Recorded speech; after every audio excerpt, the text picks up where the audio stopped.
Firefly IPO is August 7th. Everything you need to know in this video, and this is not looking good for them. Here you have Figma IPO, which did amazing, but only made about 30% for retail investors. This is because institutional investors and corporations actually get in first before the market opens to make tons of percentages.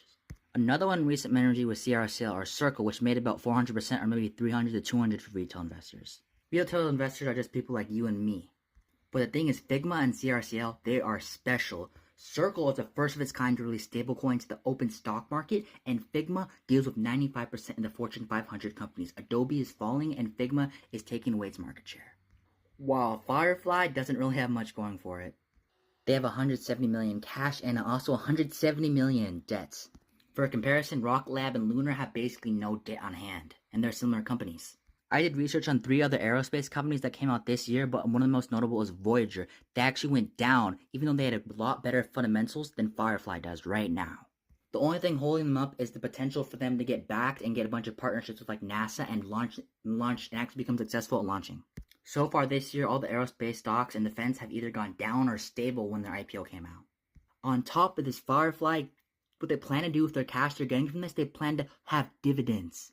They have almost tons of debt and they're not going to pay any of it off. They're going to give dividends back to investors. This is a cry out for investors to come just because they're trying to hype themselves up for the IPO. There's a reason why large institutions give dividends and all these small corporations don't do dividends because they cannot sustain it.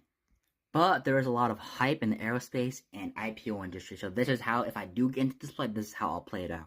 So Figma IPO had 40 times over the amount of shares offered. So that means people requested 40 times the shares. And for CRCL, there was 20 to 25, but this was before the hype even started. Voyager, in recent memory, they did double digits, so let's say the highest 20 and the lowest 10. Basically, when the stock is being traded in the dark markets for all the institutions to buy, we can see how many times it's oversubscribed by retail investors with like pre-IPO with like Robinhood. So if it's oversubscribed by 40, that's good, and if it's oversubscribed by less than 20, it's probably going to tank after open. Just like Voyager did. Another thing we can lock out right in the morning of open is how institutional buyers are actually buying this and how the price fluctuates before it even opens up. This line here wasn't buyable, but anyway, this is when institutional investors were buying the price up and nobody could actually buy it. The price opened up at around $85 to $90 before anybody could buy it. That means institutional investors pushed up to 3 times the actual price of their IPO. The way you can see this is on Yahoo Finance, where it gives news. For example, Bloomberg came up with a market update which told you exactly this.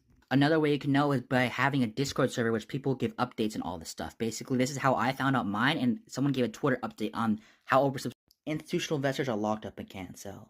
I'll be doing a 1-minute play and I'll try to sell at 10% because that's basically how much the S&P gets in a year and we can get in one day.